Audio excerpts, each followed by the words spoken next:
I used to have problems growing onions from seeds, and over time I've learned a few things. First, I'm growing long day onion, which is better for my climate. So check out your climate if it's best suited for long day or short day onion growing. And the second thing is that onion seeds don't store too well and they'll only last up to 1 year. Once you pass that timeline, the germination rate will significantly decline. So make sure to get good seeds for better germination. For seed starting mix, I'm using 2 parts coco coir and 1 part worm casting. And I'm applying about 4 to 6 seeds per cell. The seeds don't need to be buried too deep, they only need to be about 1/4 inch deep.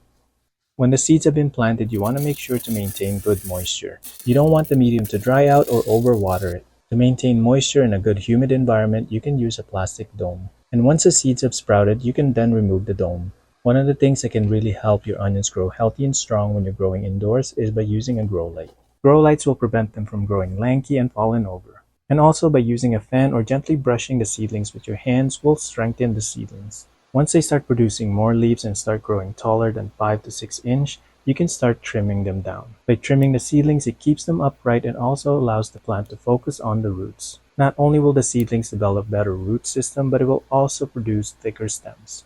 Since we start our seeds right around February, they'll be indoors up until April. And during this time, they'll continue to grow and I'll continue to trim them down to 4 inch. And I also apply liquid nutrients every 2 weeks to make sure that they're getting enough nutrients to grow bigger. Mainly, I'm using diluted fish emulsion. And per gallon of water, I'm using 1 tablespoon. And this is really great for seedlings because it will provide them with enough nutrients and won't burn the plant.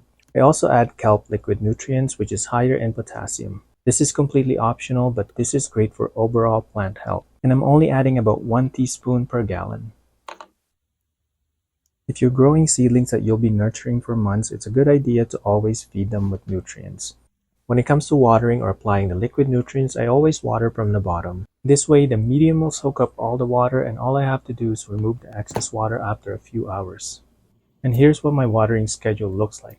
On the first week, I usually use water. The second week, I'll use liquid nutrients. Third week, I go back to watering. And then liquid nutrients again by the fourth week. Now that it's April, it's time for the onions to go outside, but before they do, I'm giving it a last trim. The seedlings are looking really great at this point and they've developed a really thick stalk. Even though the seedlings can stand upright on their own, I'm still trimming it down to 4 inches. You can choose not to trim your onion seedlings before transplanting them outside. For me, I like to do it anyways because when I transplant them, they'll stay upright and they'll continue to focus on growing strong root system. I'm actually a little bit early to plant these outside, but since I have a cover on the raised bed that I'm using, it'll be enough to protect the onion seedlings during unexpected frost. And last fall, we did apply leaf mulch on this bed so that it can warm up the soil much faster. By doing this, the soil becomes workable and we're able to plant much earlier in spring. I'm removing the mulch for now, but I'll be using this for my compost and also mulch for smaller containers. To make watering easier around the garden, we also installed drip irrigation. For now, I'm removing this and I'll put it back later again. To get the soil ready to plant our onion seedlings, the first thing that I'm applying is organic chicken manure granules. This is a slow-release fertilizer, so every time I water, it will release nutrients. Chicken manure granules not only contains all the necessary nutrients to grow healthy plants, but it's also high in calcium. I use this a lot in the garden. I apply it in containers and garden beds. And every month, I'll add more of this.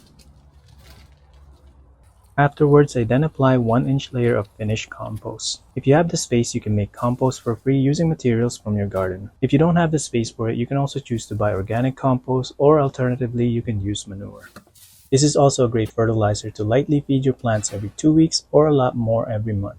And that's one thing to keep in mind, whatever you're growing, you need to feed your plants with fertilizer to keep them growing big and strong.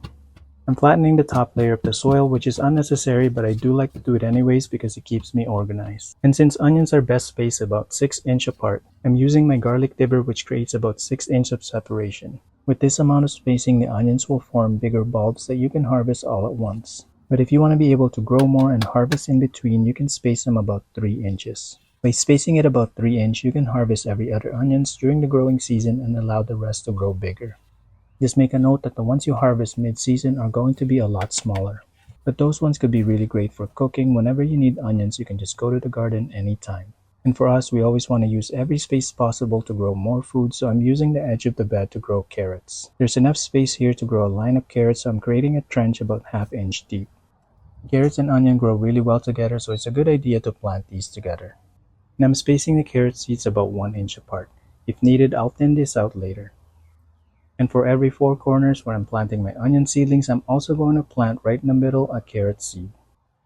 This way, I'm making use of the available space without having to compromise the growth of the onions. Companion planting is a really great way to expand your growing spaces, and there are many plants that grow well with onions. You can even use these as a pest deterrent and plant them near tomatoes.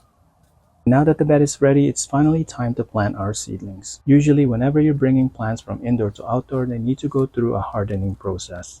Hardening is a process where you slowly introduce indoor grown plants into the outdoor environment. This will help them acclimate to the outdoor weather and prevent them from wilting.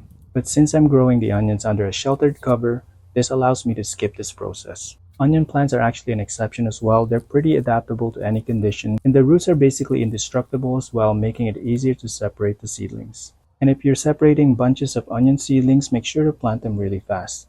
Or you can also place the seedlings that you've separated in a container filled with water. By doing this, you can prevent the roots from drying out. And when it comes to planting onions, you don't want to plant them too deep. The base of the onion stalk should be planted about 1 inch deep.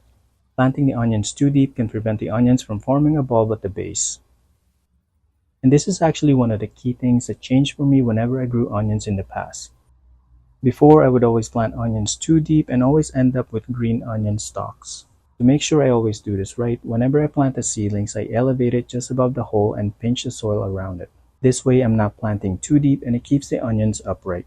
And the rest, I just repeat the same step until I get everything planted. And I'm usually doing this in batches and planting as fast as possible so that the roots don't dry out.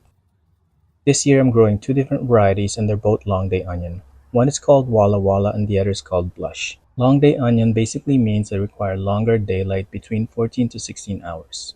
And this variety is great for northern regions because we have long summer days during summer solstice. And if you live down south, it's best to go with short day onions. They thrive in warmer climates with shorter daylight hours between 10 to 12 hours. And after transplanting all the seedlings, the last thing to do is give them a good watering. Ideally, for the first 2 weeks, you want to be consistent with watering.